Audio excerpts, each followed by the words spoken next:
Bismillahirrahmanirrahim. Assalamualaikum warahmatullahi wabarakatuh.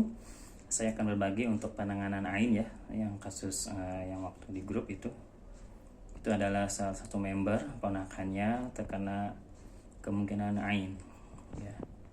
Beliau maghrib telepon, kemudian punya ponakan yang keluhannya salah satunya dia rewel, nggak jelas, kemudian tidak mau nenen, kemudian tidak tidur, kemudian nangis pun tidak keluar air mata. Nah, ini saya simpulkan memang kemungkinan ada ainul jin ya. Bisa juga memang ainul ins dari manusia. Maka dari itu saya suruh datang aja ke rumah karena kantor memang sudah tutup. Ya, akhirnya beliau datang ke rumah. Saya diagnosa ulang gitu kan. Tanya-tanya ini berapa hari, katanya udah hampir seminggu ya keluhannya, kasihan sekali. Dia rewel aja gitu kan, nggak mau diam, nangis terus ya. Nenek nggak mau tidur, tidak bisa, kasihan ya. Ke medis, sudah juga ke medis tapi belum ada progres. Bismillah. Kemudian akhirnya saya suruh beli air botol 2 ya untuk medianya, kemudian campur daun bidara, di rumah ada bidara, kemudian suruh dicampur, saya campurkan, saya becek-becek, saya masukkan. Setelah itu saya ruqyah anaknya, ruqyah dengan air standar seperti itu. Saya ruqyah, kemudian air yang tadi bidaya saya usapkan ke badannya ya, seperti itu. Kemudian si ibu nanti saya bilang di rumah untuk wudhu, takut ain dari orang tuanya. Air wudhunya ini nanti untuk anaknya. Dan air yang tadi sudah saya ruqyah itu tolong di rumahnya disemprotkan ke pakaian si anak ini untuk menghilangkan jejak ainul jin, takut kena ainul jin. Kemudian sama disemprotkan di rumah. Nggak lupa juga suruh bakar gaharu ya, wangian, itu wangian sunnahnya gaharu. Itu gaharu yang sudah kita ruqyah tentunya. Biasanya pasien-pasien yang terkadang banyak cicak di rumahnya. Cicak ini hewan fasik ya.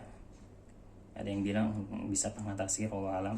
Tapi saya kalau banyak cicak saya suruh bakar gaharu kayak gitu untuk meruqyah. Ada juga yang rumahnya banyak penampakan. Ada juga orang Bekasi dulu anaknya nangis terus tiap malam, saya suruh bakar gaharu juga ya. Bismillah, untuk netralisir lah ikhtiar kita. Kemudian berhati-hatilah ya dengan ain, karena ain ini levelnya di atas sihir gitu. Bisa membinasakan. Ain ini bisa ke benda, ke hewan, ke tumbuhan ya, ke manusia bisa. Ain juga itu pernah kita belajar ain dibagi 2, ainul jin dan ainul ins. Ain jin ini dari bangsa jin yang hasad ke manusia. Contoh antum melempar sembarangan, kemudian kencing sembarangan, kemudian kesambet lah bahasa sederhananya mah ya, itu dari ainul jin namanya ya. Kalau ainul ins dari manusia ya, ini ainul hasadnya bangsa manusia, kebencian atau pujian, ainul lamah ya. Hati-hati orang tua yang memuji anaknya berlebih ya. Makanya disarankan kalau kita memuji harus menyebut masya Allah, tabarakallah, masya Allah cantiknya, masya Allah lucunya. Ke anak-anak ini hati-hati ya, ke benda pun apapun kalau kita memuji harus ada nama-nama Allah. Masya Allah bagusnya, masya Allah cantiknya, masya Allah lucunya ya, masya Allah. Kalau ada anak kita dipuji orang lain tapi tidak orangnya itu tidak menyebut nama-nama Allah, kita orang tuanya batalkanlah dengan menyebut masya Allah, tabarakallah ya. Itu akan melindungi dari ain.